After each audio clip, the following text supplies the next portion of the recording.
그 무리들이 모여서 다니엘이 자기 하나님 앞에 기도하며 간구하는 것을 발견하고 이에 그들이 나아가서 왕의 금령에 관하여 왕께 아뢰되 왕이여 왕이 이미 금령에 왕의 도장을 찍어서 이제부터 30일 동안에는 누구든지 왕 외에 어떤 신에게나 사람에게 구하면 사자굴에 던져 넣기로 하지 아니하였나이까 하니 왕이 대답하여 이르되 이 일이 확실하니 메대와 바사에 고치지 못하는 규례니라 하는지라. 그들이 왕 앞에서 말하여 이르되 왕이여 사로잡혀 온 유다 자손 중에 다니엘이 왕과 왕의 도장이 찍힌 금령을 존중하지 아니하고 하루 3번씩 기도하나이다 하니 왕이 이 말을 듣고 그로 말미암아 심히 근심하여 다니엘을 구원하려고 마음을 쓰며 그를 건져내려고 힘을 다하다가 해가 질 때에 이르렀더라. 그 무리들이 또 모여 왕에게로 나와서 왕께 말하되 왕이여 메대와 바사의 규례를 아시거니와 왕께서 세우신 금령과 법도는 고치지 못할 것이니이다 하니 이에 왕이 명령하며 다니엘을 끌어다가 사제굴에 던져 넣는지라. 왕이 다니엘에게 이르되 내가 항상 섬기는 너의 하나님이 너를 구원하시니라 하리라. 아멘. 기도하겠습니다. 거룩하신 아버지 하나님, 부족한 제가 오늘도 하나님의 원하심이 무엇일까를 우리에게 주신 하나님의 말씀을 통하여 사랑하는 성도들과 나누려고 합니다. 제가 말할지라도 결국은 이 말씀에 힘이 되게 하고 우리의 마음을 움직이는 것은 성령이신 줄을 믿습니다. 주의 성령께서 역사하셔서 부족한 저를 감추시고 덮으시며 오직 하나님의 원하심이 온전하게 드러날 수 있도록 주님 도와주시옵시고 그 하나님의 귀한 말씀이 주님의 원하심을 따라 선포될 때 주님의 영광이 우리 예배 가운데 나타나게 하여 주시옵소서. 예수님의 이름으로 간절히 기도하옵나이다. 아멘. 습관이 좋은 겁니까? 아니면 나쁜 겁니까? 조금 의문이죠. 좋은 습관은 좋은 것이고 나쁜 습관은 나쁜 것이다 라고 그렇게 말씀하시는 분들이 계실 겁니다. 그런데 여기 계신 분들이 아마 어떤 분들은 그 습관이라는 것 자체에 대해서 조금 부정적인 이미지를 가지고 있는 분들도 계실 겁니다. 매일 아침 같은 시간에 일어나서 같은 시간에 운동을 하고 그리고 30분 정도 기도하고 한 30분 정도 성경어를 읽고 아침 식사를 한 후에 언제나 같은 길로 출근을 한다면 정말 좋은 습관이라서 그러한 그 삶의 모습을 동경하는 분들도 계시겠지만 어쩌면 여기 계신 분들 중에는 그런 일상의 반복에 이미 벌써 답답함을 느끼는 분들도 계실 겁니다. 규칙적인 삶과 습관은 결국은 행위적으로는 같은 것이잖아요. 그것이 습관이든 규칙이든 같은 것이지만 뉘앙스는 조금 다릅니다. 그 이유는 규칙적인 사람들은 무언가를 하기를 원하지만 그 꾸준함에서 보이는 그 형식의 답답함을 또 불편하게 여기기 때문에 그래요. 습관이라는 말에 대해서 사람들이 가지는 부정적인 이미지는 아마도 이 습관은 아무 의미 없는 행위의 반복일 것이라고 생각하기 때문에 그럴 겁니다.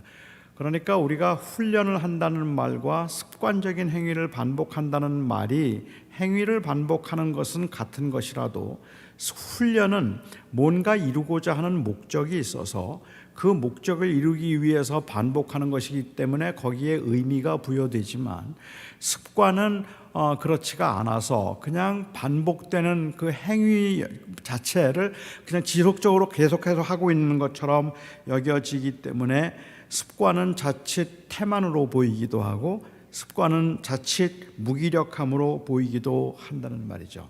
그런데 우리가 하다 보면 우리는 의미를 가지고 시작한 일임에도 불구하고 사실은 시간이 지나면서 그 의미를 잃어버리게 되어서 이게 그냥 의미 없는 반복적 행위라는 생각이 들 때가 더 많고 그것이 우리에게는 굉장한 유혹이 되는 경우들이 있지 않을까 하는 생각이 듭니다. 저는 고등학교 2학년 때 교회를 처음 나갔습니다. 물론 초등학교 5학년 때 교회를 다녀본 적이 있어요. 교회가 너무 좋았습니다. 그래서 거의 매일 교회를 가다시피 했거든요. 저희 집 옆이 교회였는데, 그러다가 초등학교 6학년 때 교회에서 쫓겨났습니다. 목사님 사모님께서 오셔서 다시는 교회 나오지 말라고 하셔서, 그래서 교회를 그만두게 되었는데, 그 이유는 제가 목사님 아들을 때렸어요. 하도 얄밉게 굴길래 그냥 목사님 아들 학교 가는 길에 딱 한 대 때렸는데 이가 부러졌어요. 그때 제가 제 몸에 소림사에 피가 흐른다는 걸 알았고, 그 이후로는 제가 주먹을 쓰는 것은 위험한 일이라 생각해서 그 세계를 떠나게 되었습니다. 그런데 생각해보면 뭐 사모님도 이해는 되죠. 멀쩡하게 학교 가던 아들이 피를 철철 흘리고 돌아왔는데, 그런데 이가 부러졌다고 하니까 자초지종을 알고 싶어서 학교를 찾아와서 저에게 물었고, 그런데 교만하게 그리고 뻣뻣하게 난 잘못한 게 없다고 우기는 저를 보고 화가 나셨을 거라고 생각합니다.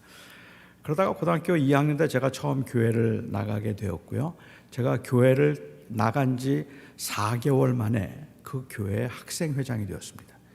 세례도 받지 않았고 교회를 다닌 적도 없는 제가 4개월 만에 학생회장이 되어서 그 당시에 저는 교회가 참 세속적인 곳이구나 하는 것을 알게 되었죠. 제가 4개월 만에 어떻게 회장이 되었을까요? 저의 외모 때문입니다. 출중한 외모를 보고 자매들이 다 몰표를 해준 거라고 저는 지금도 생각해요. 그래서 제가 학생회장이 되면서 교회를 다니기 시작했고, 그리고 고등학교 2학년 때 어느 집회에서 복음의 이야기를 처음 듣고 예수님을 영접하고 목사가 되겠다고 다짐했습니다. 헌신을 했습니다. 그렇게 목사가 되겠다고 헌신을 하기는 했지만, 그렇지만 저는 성경을 너무 몰랐어요. 하나님에 대해서도 알고 싶었지만 아는 것들이 너무 없어서 어떻게 하면 내 믿음이 자랄 수 있을까를 고민하는 중에 어느 한 부흥에 참석했더니 그 부흥의 강사 목사님이 자기는 세상이 두 쪽이 나도 매일 하루에 성경 20장은 꼭 읽는다고 말씀을 하셨습니다. 하루에 성경 20장은 세상이 두 동강이 나도 읽는다는 그 말씀을 듣고 제가 도전을 받았습니다. 나도 그러면 하루에 20장씩 성경을 읽겠다라고 마음에 다짐을 하고 성경을 하루에 20장씩 읽었습니다. 이렇게 한 2달 정도 하고 나니까 성경을 읽는 것이 익숙해진 것도 있지만 못지않게 성경을 안 읽으면 불안해지는 거예요. 내가 오늘 하기로 한 일인데 하지 않으면 괜히 마음이 불안하기도 해서, 그래서 성경을 20장 읽고 그냥 안 읽으면 불안해졌지만 동시에 제 마음속에는 상당한 갈등이 시작되었습니다. 물론 그것은 제가 하기 싫어서 제가 만든 합리화일 수도 있겠지만 20장을 채우고 있는 제 모습에서 위선이 느껴지기 시작한 겁니다. 20장을 채우기 위해서 화장실에 가서 한 2-3장을 급하게 읽기도 하고, 미처 다 읽지 못한 것은 그냥 침대에 누워서 그냥 대충 읽어서 20장을 억지로 채우기도 하고, 정독을 하려고 하기보다는 빨리빨리 읽어서 그냥 그 20장을 채웠을 때 오는 그 성취감과 그렇지 못했을 때 오는 그 불안과 죄책감을 상대적으로 느끼는 갈등이었습니다. 이런 갈등이 생기고 나니까 그 다음에는 회의가 생기고 원망이 생기는 거예요. 그 하루에 20장씩 읽는다는, 성경을 읽는다고 말했던 그 목사님의 말이 진짜일까? 혹시 뻥쳤는데 내가 속아가지고 이러는 건 아닐까? 라는 그러한 마음, 왜 그런 말씀을 하셔서 나를 이렇게 힘들게 만드는 원망도 생기기 시작하더라는 말입니다. 매일매일 상당히 심각한 부담과 짐으로 다가오는 이 성경을 마치 의무를 하듯이 대하는 것이 무슨 의미가 있을까? 하기 싫은 것을 억지로 하는 것이 경건에 무슨 도움이 되며, 매일 장수를 채우고자 하는 것이 자기 만족과 성취감 외에 그것이 하나님께 어떤 기쁨이 되는 일일까라는 의문이 생겼습니다. 하나님께서는 원하지 않는 것을 억지스럽게 하는 것을 기뻐하지 않으실 거라는 생각을 했어요. 그렇기 때문에 사실은 정말로 읽고 싶을 때 그 성경을 읽는 것이 오히려 하나님을 기쁘시게 하는 것이라는 생각이 들어서 2달 조금 지나면서 저는 그만두었습니다. 그 당시에는 그 충동대로 하고 싶은 것만 하는 것보다는 하고 싶은 마음에서 비롯된 해야 할 일을 하는 것이 성숙이라는 것을 미처 몰랐습니다. 그러니까 우리가 아무리 좋은 것이라 할지라도 시간이 지나면 지루함을 느끼고 시간이 지나면 형식을 느끼지만 내 안에 궁극적인 원함이 있어서 해야 할 일을 결정하게 만든 것이고 내 궁극적 원함을 이루기 위해서는 지금 내가 의무를 다하듯이라도 그것을 해야만 한다는 것, 그것이 바로 성숙이라는 걸 저는 몰랐다는 거죠. 하기 싫은 건 하지 않는 거고 하고 싶은 걸 하는 것이 그게 바로 자유함이라고 오해를 했던 겁니다. 여러분, 절제가 뭐라고 생각하십니까? 존 파이퍼 목사님은 Desiring God이라고 하는 책에서 절제를 정의하면서 절제는 나누어진 자아 사이의 전투이다라고 그렇게 이야기를 했습니다. 간단하게 정의하자면 절제라는 것은 마음속에 두 욕망이 싸우는데 마음에 있는 더 큰 욕망이 그 충동적이고 작은 욕망을 눌러서 그 작은 욕망이 하도록 하는 것을 하지 않게 만드는 것, 그것이 바로 절제라는 말입니다. 담배를 피우고 싶은 욕망이 있기는 하지만 건강해야 되겠다는 그 의지가 생기고 그 욕망이 생기고 나면 그 피우고 싶은 담배를 피우지 않는 것이 절제입니다. 무엇이든지 그냥 막연히 하지 않는 것이 절제가 아니라 내가 담배를 끊고 건강하겠다는 그 욕망이 생겨서 그 욕망 때문에 피우고 싶은 담배를 억지로라도 피우지 않을 때 우리는 그것을 비로소 절제라고 부른다는 말이죠. 그런데 본인이 원하는 것과는 아무 상관도 없고 본인에게는 그 일에 대한 열망이 없을 때 우리는 그것을 절제라고 부르기보다는 그것은 억압이라고 부르고 그것은 구속이라고 불러야 할 것입니다. 우리의 자녀들이 좋은 대학에 가겠다는 욕망이 전혀 없을 때에는, 그리고 좋은 대학에 대한 갈망이 없을 때는 부모가 마음에 원해서 좋은 대학 가라고 금요일 날이면 금요일 날도 나가지 못하게 만들고 주중에 게임 못하게 만들고 공부를 시킨다면 아이들이 생각할 때는 그것이 절제의 행위가 아니라 부모의 강요에 의한 억압이라고 생각합니다. 왜냐하면 자기 안에는 좋은 대학을 가겠다는 의욕이 아직 없기 때문에 그렇습니다. 내가 하고 싶은 것을 하지 않는 것이 절제가 되기 위해서는 내 안에 그것을 하지 않게 만드는 더 큰 궁극적인 욕망이 있어야만 하는 것이죠. 저는 벌써 한 20년도 넘었지만 자기 전에 다이어트 콕을 꼭 한 캔을 마시고 잡니다. 다이어트 콕 한 캔을 마시고 그리고 과자를 한 봉지 먹고 자요. 목회를 할 때는 특히 아마 제가 볼 때는 그게 스트레스를 해소하는 최고의 방법이 아니었을까 하는 생각이 드는데, 일 다 끝나고 돌아와서 이 저녁에 이 과자 한 봉지와 새우깡을 먹으면 정말로 스트레스가 해소되는 것 같은 느낌이 드는데, 이거를 그냥 소파에 앉아서 먹으면 스트레스 해소가 안 되고요, 침대에서 먹어야 돼요. 침대에서 과자 먹는데 과자 중에도 제가 즐겨 먹는 과자는 새우깡이었습니다. 지금은 물론 끊었지만 저는 그냥 매일 빼놓지 않고 그 한 봉지씩 63일 동안을 먹어본 적이 있습니다. 새우깡과 다이어트 콕은 아주 절묘한 이 맛의 그 조화를 이룹니다. 그런데 이 새우깡을 드실 때는 이 앞니로 2개 정도 드시는 게 좋고요. 저는 어금니로 새우깡을 먹거나 한 입에 6개, 7개 넣는 분들을 보면 혐오합니다. 새우깡은 그냥 앞니로 한 2개, 그리고 다이어트콕 한 캔을 한 모금 마시면 그렇게 좋을 수가 없어요. 그래서 저는 집에 들어오면 침대에 누워서 새우깡을 먹고 그리고 이 다이어트콕을 마시는데 제 아내가 너무 싫어해요. 그걸 너무 싫어해서 침대에 과자 부스러기 떨어진다고 싫어하고, 그리고 막 잠들라 그러면 오도독 자꾸만 소리를 내는 게 듣기 싫다고 제발 나가서 먹으라고 하는데, 여러분은 그런 제 아내가 이해가 되십니까? 그러세요? 여러분 한번 상상해 보시기 바랍니다. 제가 침대에 앉아서 새우깡을 먹으면서 다이어트콕을 들고 TV를 보고 있는 장면, 그냥 상상만 해도 너무 귀엽지 않으세요? 그게 왜 혐오스러울까 이해가 잘 안 되는데, 하여튼 제 아내는 너무너무 싫어합니다. 그래서 과자를 감추어둬요. 과자를 다 감추면 저는 그 과자를 찾기 위해서 찾다가 씩씩거리면서 찾지 못하고 그냥 잠자리에 드는 경우들이 있습니다. 이때 제 아내가 늘 하는 말은 여보 절제해 그래요. 그런데 제 안에 과자를 끊고 건강해져야 되겠다는 욕망보다 과자를 먹고 싶다는 욕망이 더 크면 제 아내가 과자를 감춰놓고 절제하라고 하는 그 말은 구속입니다. 그건 억압입니다. 왜냐하면 거기에는 저의 원함이 들어있지 않기 때문에 그렇다 말할 수도 있을 것 같아요. 어느 분이 처음 교회를 오신 이후에 한 30년 동안을 한 번도 주일을 빠지신 적이 없대요. 같은 자리에서 같은 시간에 30년 동안을 한결같이 예배의 자리를 지켰습니다.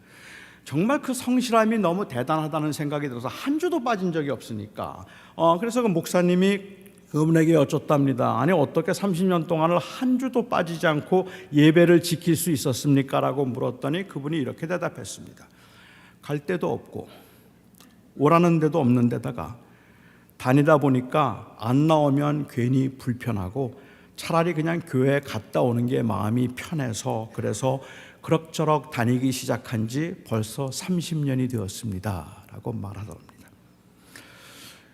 우리는 이런 경우에 성실함이라고 부르기보다는 융통성 없음이라고 부르는 게 더 맞을지도 모릅니다. 꾸준함은 때로는 그것이 무기력함이 되기도 하고 태만함이 되기도 하는 의미 없는 반복이 되기도 합니다. 하지만 그 안에 궁극적인 원함이 있다면 정말로 예배하고 싶은 마음이 있고 하나님을 예배해야 되겠다는 그러한 믿음의 고백이 있음에도 불구하고 매 주일 올 때마다 너무 피곤해서 오늘은 자고 싶다, 오늘은 집에서 쉬고 싶다는 그 충동적인 욕망이 일어나요. 그 충동적인 욕망이 일어나서 오늘은 교회 가지 말고 집에서 좀 쉬었으면 좋겠다는 욕망을 누르고 이 교회 와서 예배를 하는 것이 진정한 의미에서 절제의 행위라고 불리워질 수 있을 때는 정말로 예배하고 싶은 마음이 있을 때입니다. 그런 마음이 있어도 그런 충동적인 욕망들이 생길 때 우리가 흔들리기가 쉽기 때문에 그런 거겠죠. 이런 궁극적 원함과 습관의 관계라는 관점에서 한번 오늘 사건을 제가 여러분과 함께 생각해 보고 싶습니다. 우리가 잘 아는 것처럼 다니엘은 성실한 사람입니다. 많은 분들은 다니엘에 관해서 설교를 하면서 다니엘의 이 꾸준함에 관해서 강조를 하는 경우들이 많이 있습니다. 실제로 다니엘의 그 유능함과 그리고 다니엘의 성실함 때문에 그는 나이가 많고 유대인이었고 전 정권인 바벨론 정권 때 정치를 한 사람임에도 불구하고 다리오 이 왕에게 발탁이 되어서 그 메대 제국의 3정승 중 한 사람으로 그가 올라가게 되었습니다. 옛날 주일학교 아이들을 가르치거나 아니면 주일학교 그 교재 가운데 보면 사자굴 속에 들어가 있던 다니엘이 젊은 청년의 모습으로 그린 경우들이 종종 있습니다만은 지금 이 사건을 접하고 있는 다니엘의 나이는 제가 이해하기에는 80을 훌쩍 넘긴 나이였다고 생각을 합니다. 왜냐하면 그는 10여 세 때에 10여 세 때에 그가 포로로 왔다고 하더라도 소년 때에 바벨론에 와서 70년 바벨론 정권이 끝날 때까지 바벨론에 살았고 그리고 70년 정권을 마치고 난 다음에 메대 왕국이 들어왔을 그 당시에 지금 일이니까 적어도 80대 후반 중반은 좋게 되었을 노구의 몸이라고 부를 수 있을 것 같아요. 그럼에도 불구하고 그는 삼정승 중에 한 사람으로 발탁이 되어서 유능한 인재임을 보여주고 있었습니다. 그런데 다리오는 그 3정승 중에도 다니엘을 최고의 자리에 앉히고 싶어 했습니다. 이것을 알게 되었던 그 당시의 귀족들과 그리고 왕족들이 그 귀족들이 시기를 하기 시작했어요. 이 다니엘을 다리오가 너무 아끼고 있어서 최후의 자리에 앉힌다는 것을 시기했던 그들이 다니엘을 잡기 위해서 이런저런 모양으로 살펴보았는데 다니엘에게서는 흠을 찾을 수가 없었습니다. 행정적으로도 재정적으로도 윤리적으로도 그는 거의 완벽에 가까울 만큼 깨끗한 사람이었던 것 같아요. 그래서 흠을 찾을 수 없게 되었던 이 귀족들이 마침내 꾀를 내게 되는데 그것이 바로 다리오의 마음속에 있는 그 원죄를 건드리는 것이죠. 아담과 하와가 범죄했던 그 원죄, 네가 하나님처럼 될 것이라고 했던 그 원죄를 건드려서 다리오를 유혹하기 시작했습니다. 다리오에게 말합니다. 왕이여, 왕은 이 제국의 최고의 권력자이십니다. 왕에게 견줄 수 있는 어떤 사람도 어떤 신도 있을 수 없습니다. 그러니 왕이요, 30일만 한번 테스트해 보십시다. 앞으로 30일 동안 다른 어떤 사람이나 신에게 구하는 자는 다 사자굴 속에 집어넣겠다고 말씀을 하시고, 모든 이 제국에 있는 백성들이 당신을 왕으로 섬기고 있는지, 최고의 권력자와 신처럼 다루고 있는지 생각하고 있는지 한번 테스트해 보시죠. 모든 사람들이 그리할 것입니다라고 이야기를 했어요. 말도 안 되는 아첨의 말임에도 불구하고 이 사람들이 가지고 있는 자기가 최고가 되겠다는 마음을 가지고 있는 사람들의 심령 속에서는 그럴듯한 유혹이 되는 겁니다. 절대로 안 넘어질 것 같은 사람들인데 넘어지는 거 여러분 많이 보셨죠? 너무 겸손했던 사람이고 너무 온유했던 사람이고 너무 진실했던 사람인데 권력이 주어지고 나면, 힘이 생기고 나면 달라지더라고요. 변하더라고요. 마치 내가 최고인 것처럼 생각하게 만드는 그러한 경향이 있습니다. 지금 여기에 이 귀족들이 다리오를 유혹한 것은 바로 그것입니다. 당신이 최고입니다. 당신과 비교할 아무도 없습니다. 그러니 30일 동안만이라도 한번 테스트해 봅시다.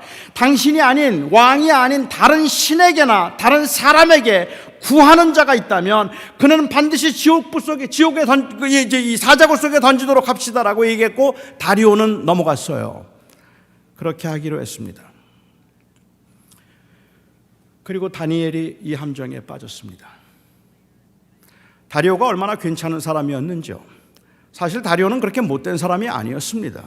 그는 우유부단한 지도자도 아니었고, 느부갓네살 왕처럼 그렇게 폭력적이고 포악한 왕도 아니었고, 벨사살 왕처럼 쾌락과 향락을 즐기는 사람도 아니었습니다. 그는 인재들을 등용해서 나라를 건강하게 세우기를 원했고, 그래서 자기 나라에 들어와 있는 다양한 민족들이 나름대로의 정체성을 가지고 서로 화합해서 잘 살 수 있도록 하는 그러한 정책을 폈던 사람입니다. 인재를 등용할 줄 알았고 사람들을 존귀히 여기는 사람이기도 했습니다. 그런데도 내가 최고라는, 내가 내 인생의 주인이라는 이 원죄를 벗어나지는 못하죠. 그런데 자기가 사랑하는 다니엘이 함정에 빠졌어요. 고민을 많이 했습니다. 선뜻 결정을 내리지 못하고 망설입니다. 신하들이 또 찾아왔어요. 다시 말합니다. 왕이 한번 내리신 명령은 금할 수 없는 거 아시잖아요. 다니엘이 어겼습니다. 사자굴 속에 넣으시죠. 고민하다가 마침내 다리오가 다니엘을 찾아갑니다. 그리고 그가 했던 말 기억하십니까? 다니엘을 찾아가서 말하기를, 내가 항상 섬기는 네 하나님이 너를 구원하시리라. 자기가 함정에 빠뜨려 놓고, 자기가 사자굴 속에 집어넣어 놓고, 내가 항상 섬기는 네 하나님이 너를 구원하시리라라고 이야기를 하고 있는 겁니다. 이 말을 바꿔서 얘기하면 다리오는 다니엘이 여호와 하나님을 섬기는 사람이라는 걸 알았어요. 다리오만 알았던 게 아니라 모든 사람들이 다 알았어요. 그렇기 때문에 이 함정을 파는 겁니다. 유대 민족이라면, 유다 사람들이라면 이들은 여호와 하나님을 자기의 하나님으로 섬기는 사람들일 테니까 분명히 거기에서 무슨 흠을 잡을 수 있을 거라고 생각을 했던 거죠. 다리오도 알고 있었다는 말입니다. 다니엘을 사자굴 속에 집어 던져놓고 그날 저녁에 다리오 금식했어요. 향락을 즐기지도 못했어요. 밤에 잠을 제대로 자지 못했습니다. 걱정이 되어서. 그리고는 아침에 일어나자마자 사자굴로 뛰어갑니다. 그가 했던 말 뭔지 아세요? 그 사자굴 속에 뛰어가서 다니엘을 부르면서 말하죠. 다니엘아, 내가 항상 섬기는 네 하나님이 너를 구원하였느냐? 내가 항상 섬기는 네 하나님이 너를 구원하였느냐?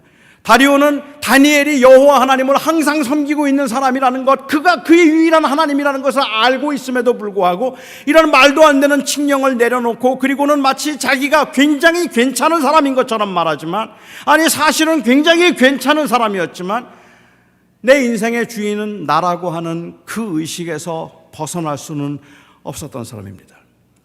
그렇다면 다니엘은 어떤 사람이었을까요? 다니엘은 어떨까요? 다니엘을 시기했던 사람들이 말도 안 되는 법령을 제정하도록 만들고, 그래서 다니엘을, 그 여호와를 하나님을 그렇게 다니엘 제정하는 것을 만들었던 이유는 그가 여호와 하나님을 섬기는 사람이라는 것을 알았기 때문에 그렇습니다. 하나님을 섬기는 어떤 행위라도 30일 안에 하면은 그는 그 법령에 의해서 문제가 되는 거죠. 그런 걸 만들어 놓은 걸 알고 있었어요. 그리고 그들의 의도를 알고 있었어요. 그런데 다니엘이 30일 동안 그것을 참지 못하고 창문을 열어놓고 기도하고 있다는 말입니다. 아마 제가 이해하기에는 이 귀족들이 다니엘이 기도하고 있는 모습을 알았는지 좀 몰랐을 거라고 생각해요. 왜냐하면 그 기도의 특징 때문에 그렇습니다. 우리가 항상 같은 장소에서 기도해 하나님이 들으시는 거 아니잖아요. 아니 이렇게 30일 동안 칙령이 내려졌으면 30일 동안만이라도 창문 닫고 골방에 들어가서 기도하면 되잖아요. 아무도 모르게 기도할 수 있지 않습니까? 그러면 되는 건데 무엇 때문에 그거 알고 있으면서도 창문 열어놓고 사람 보라고 기도를 하느냐는 말이에요. 나는 원래가 철저한 사람이라서 한번 한다고 하면 하는 사람이고, 목에 칼이 들어와도 나는 내 기도 시간을 내가 포기할 수도, 내 기도의 장소를 포기할 수도 없기 때문에 나는 지금 그 위험한 것을 알고 있지만 그 똑같은 자리에서 창문 열어놓고 나는 하나님께 기도한다. 왜냐하면 이렇게 해왔던 것이기 때문에. 단순히 그의 철저함을 말하기 위한 것이었다면 세상에 이것보다 무모한 일이 어디에 있느냐는 말입니다. 때로는 자기의 신실함과 철저함을 지키는 것이 다른 사람들의 생명에 위협을 주는 일일 수도 있는데도 말입니다. 제가 아주 잘 아는 한 목사님은 밤 9시면 기도를 하셨습니다. 9시가 그분의 기도의 시간이었습니다. 제가 그 댁에 놀러 갔을 때 9시 기도 시간에 기도하러 들어가시기 얼마 전에 그 딸이 놀다가 넘어지면서 머리가 깨졌어요. 피가 막 흐르고 있어요. 피가 흐르고 있는데 목사님이 그 아이가 피 흐르는 걸 보고 기도실로 들어가시더라고요. 지금은 기도의 시간이라고. 그리고 그곳에서 정한 시간만큼 기도한 후에 나오셔서 그 아이를 데리고 응급실로 가셨습니다. 하나님이 그 아이를 지켜달라고 그 시간에 기도를 했는지, 아니면 하나님께서 지켜주실 것이라는 믿음이 있어서 기도를 먼저 했는지 그건 잘 모르겠어요. 그래도 그 아이는 건강했으니까 결과적으로는 그 목사님이 옳았다고 말할 수도 있을 것 같아요. 저는 그 목사님을 비난하고 싶은 마음이 전혀 없습니다. 하지만 제가 오늘 여러분들에게 드리고 싶은 말씀은 그렇게 안 해도 괜찮다는 말입니다. 그것만이 믿음의 행위고 하나님이 기뻐하시는 행위가 아니라 다른 사람에게 위협을 주거나 위해를 가하거나 아니면 다른 사람들을 어렵게 만들 수 있는 일이라면, 그렇다면 나의 신실함이 언제나 최고의 가치가 있는 건 아니라는 말입니다. 내가 최고의 가치로 여기는 것들이 다른 사람들에게 피해가 된다면 우리는 고민을 할 수밖에 없잖아요. 우리는 진지하게 고민할 수밖에 없잖아요. 어떻게든 다른 사람들에게 유익을 주고자 하는 것이 우리들의 모습이기 때문에 그렇습니다. 다니엘이 만일 그 철저함으로 목숨을 걸고 자기의 기도의 시간을 지키기 위해서 이렇게 기도하다가 죽을 각오를 하고 있었다면, 제가 생각할 때는 창문을 열어놓고 기도하기보다 오히려 그 용기를 가지고 저는 다리오를 찾아가는 게 맞았다고 생각합니다. 어차피 다리오에게 총애를 받는 사람 아닙니까? 다리오를 찾아가는 겁니다. 그리고 다리오에게 말하는 겁니다. 왕이여, 당신 속았습니다. 당신도 알다시피 나는 여호와 하나님을 섬기는 사람입니다. 내가 여호와 하나님을 섬기지만 당신에게 충성하지 않은 적이 없었고, 유다 백성들이 여호와 하나님을 섬기지만 이 땅에 있으면서 성실하고 근면하게 살았던 거 당신이 아십니다. 당신이 속아서 지금 그 다른 신에게 절하는 자들은 모두 다 그 이 사자굴 속에 넣겠다고 말씀하셨는데, 우리는 왕을 진심으로 존경합니다. 하지만 우리 민족은 여호와 하나님이 우리 민족의 하나님이십니다. 우리는 그분에게 기도하기를 멈출 수 없습니다. 그러니 이 칙령 철회해 주십시오. 목숨 걸고 찾아가서 그렇게 말하는 게 전 더 나았다고 생각해요. 그게 더 정의로웠을 것 같아요. 단순히 기도의 시간을 지키는 것보다 말입니다. 그런데 사실은 이 사건의 핵심은 다니엘이 얼마나 선신한 사람인가 하는 것도 아니고, 얼마나 기도를 철저하게 지키면 하나님이 보호해 주시는가 하는 것의 이야기도 아닙니다. 다니엘이 지금 사자굴 속에 들어가는 사건은 느부갓네살 왕 때 세 친구가 했던 그 고백과 동일한 행동입니다. 다시 말하면 느부갓네살이 금신상을 만들어 놓고 누구든지 저 신상에 절하지 않는 자들은 모두 다 그 용광로 속에 집어넣겠다고 말할 때 그 세 친구들이 고개를 숙이지만 마음으로는 하나님 섬길 수 있는 거예요. 얼마든지 자기 합리화가 가능했지만 그 수많은 사람들 앞에서 여호와 하나님이 나 하나님이시고 느부갓네살이 내 하나님이 될 수 없습니다라는 그 믿음의 고백을 하기 위해서 그들은 용광로에 들어갔던 것처럼, 지금 그 다니엘을 유혹하는 많은 사람들이, 다니엘을 그 시기하는 수많은 사람들이 다니엘을 위험에 처하도록 하기 위해서 누구든지 30일 동안 다른 신에게 절하지 않고 다시 절하거나 구하는 자들은 모두 다 이 사자굴 속에 집어넣겠다고 하는 그 칙령 앞에서 지금 다니엘은 선언하고 있는 겁니다. 그래도 여호와가 내 하나님이십니다. 그 고백을 하고 있다는 말입니다. 오늘 본문에서는 재미있게도 다니엘이 항상 하던 대로 창문을 열어놓고 여호와께 감사했다라고 이야기를 하고 있습니다. 감사요? 지금 이 위기의 상황에서 뭘 감사하는 거죠? 뭘 감사하는 겁니까? 오히려 다니엘이 평소에 하던 대로 기도를 한다면 다니엘서 9장에 나오는 기도를 하는 게 마땅해요. 우리 조상과 우리가 하나님 앞에 범죄함으로 우리가 이곳에 지금 이렇게 끌려와서 살고 있사오니 하나님께서 우리 민족을 회복시켜 주시옵시고 하나님께서 우리로 하여금 다시 예루살렘에 돌아가서 예루살렘이 다시 온전히 회복되게 해 주시옵소서. 하루에 3번씩 예루살렘을 향한 창문을 열어놓고 기도했던 것은 율법의 요구도 아니고 하나님께서 요구하신 것도 아닙니다. 하나님의 나라가 회복되기를 원했던 그 바벨론 포로들이 그들이 자진해서 했던 행위라는 말입니다. 그 간절함을 가지고 했던 말이라는 말입니다. 그러니까 그 기도를 했어야죠. 그런데 감사한다고 말했어요. 위기의 상황에 들어갔으면 다니엘이 기도할 때 하나님 저 다리오의 마음을 움직여 주시고 이런 칙령을 제발 거두어가게 해주시고 비록 내가 사자굴 속에 있지만 하나님께서 이 사자굴 속에서 사자들의 입을 봉하셔서 나를 막아주십시오라고 말하는 게 맞잖아요. 그런데 그 사자굴 속에서 다니엘은 자기의 죄를 회개합니다. 그러면서 여호와께 감사합니다. 이 감사는 저항적인 감사입니다. 하나님께 감사하는 것은 굉장히 저항적인 행위예요. 지금 다리오가 뭘 원하고 있는 거죠? 너 나한테 감사해, 그 말이잖아요. 내가 너를 이 자리에 올려줬잖아. 내가 여기에 이렇게 건강하게 살 수 있게 만든 게 누구야? 내가 해주는 거 아니야? 그런데 내가 나를 섬겨야지 어떻게 다른 신을 섬길 수가 있는 거야? 너는 나에게 감사하라고 말을 하고 있는데 나를 이 자리에 있게 하시고 나의 생명을 지켜주신 분은 다리오가 아니라, 즉 내 생명은 다리오의 손에 있는 것이 아니라 여호와의 손에 있습니다. 그래서 여호와께 감사합니다.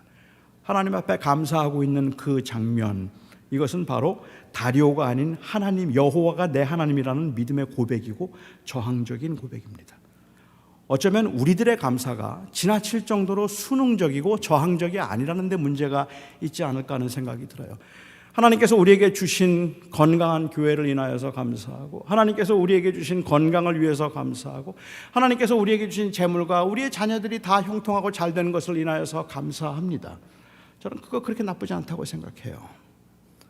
하지만 꽤 많은 경우에 우리가 감사하고 있는 감사의 조건들은 나를 행복하게 만들어준 돈이에요.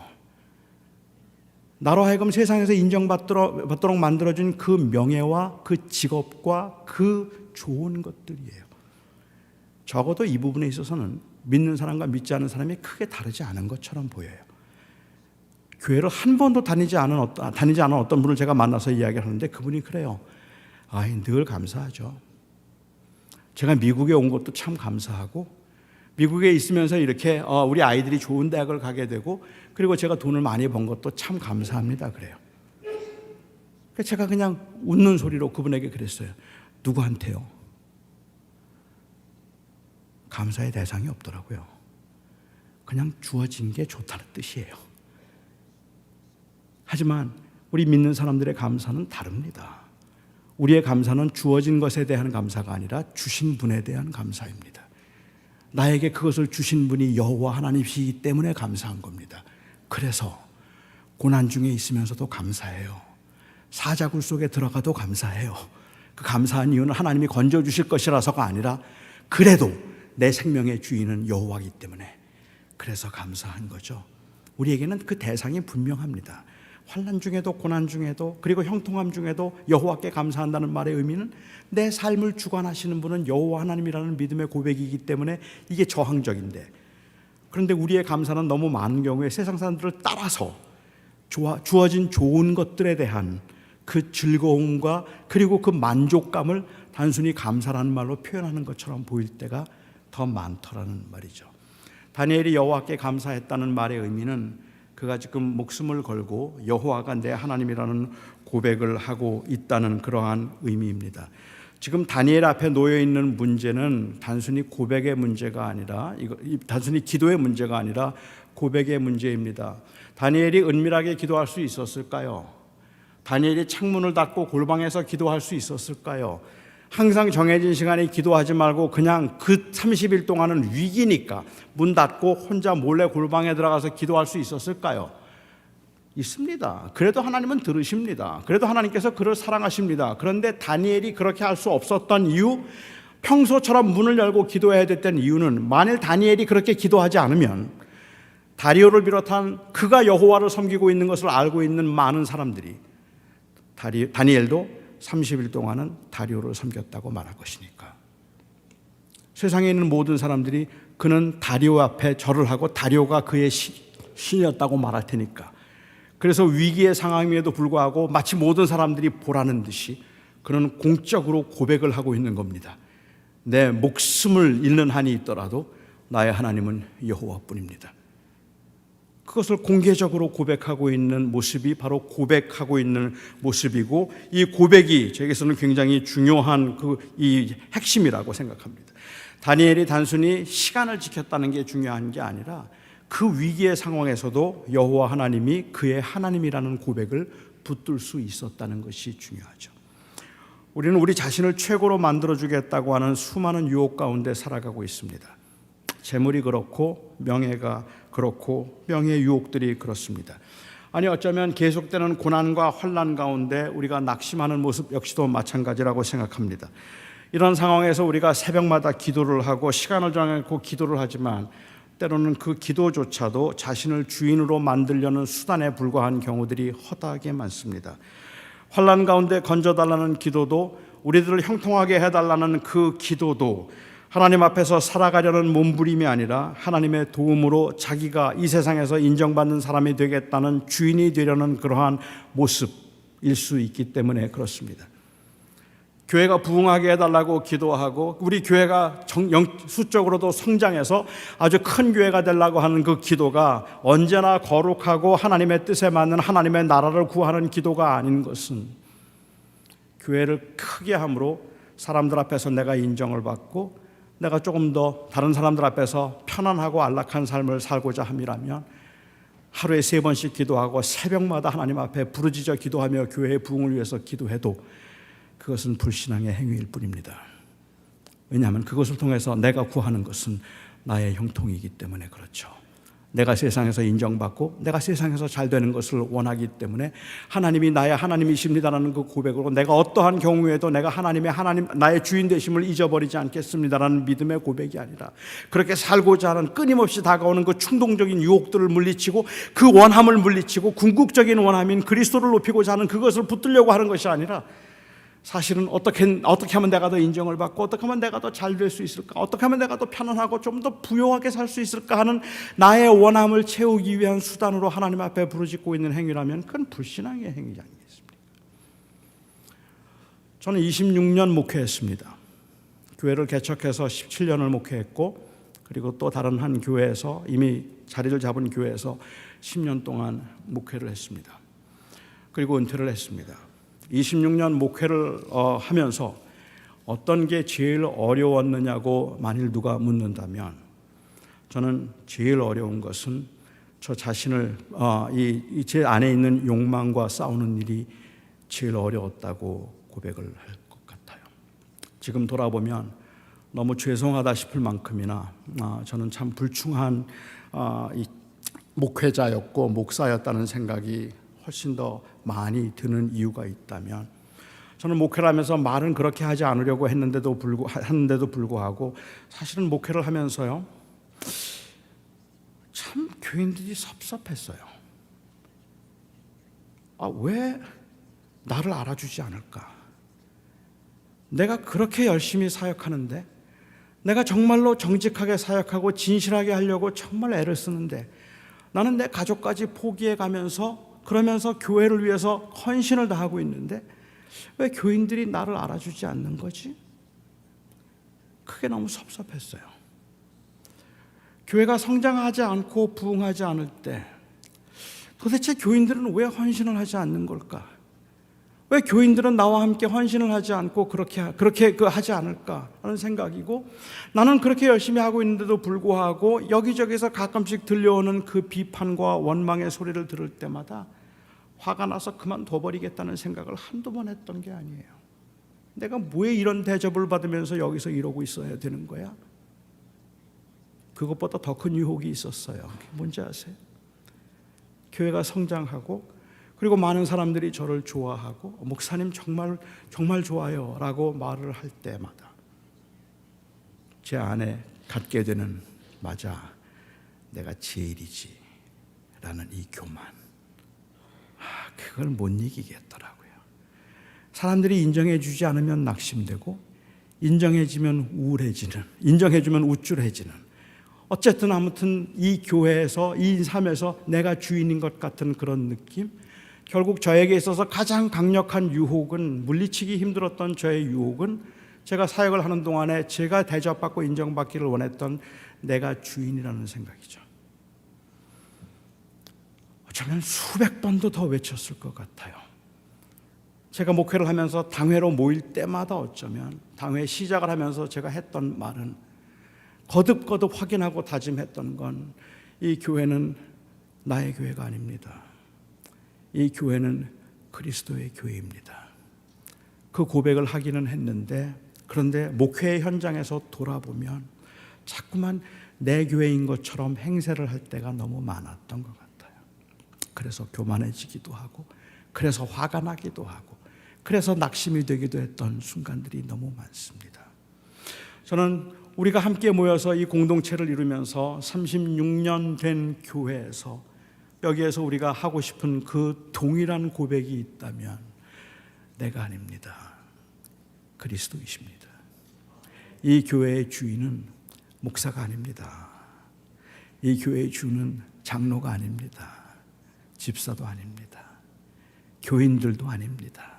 새신자도 아니고 오래된 분들도 아닙니다. 이 교회의 주인은 예수 그리스도이십니다. 그래서 우리의 마음속에는 주님, 내가 아닙니다. 나를 높이지 말고 나를 드러내지 않고 그리스도를 높일 수 있기를 원합니다. 이게 우리의 궁극적인 야망이고 소망이고, 우리 안에는 매주마다 이 immediate desire가 킥인을 하고 들어와요. 그래서 섭섭하잖아.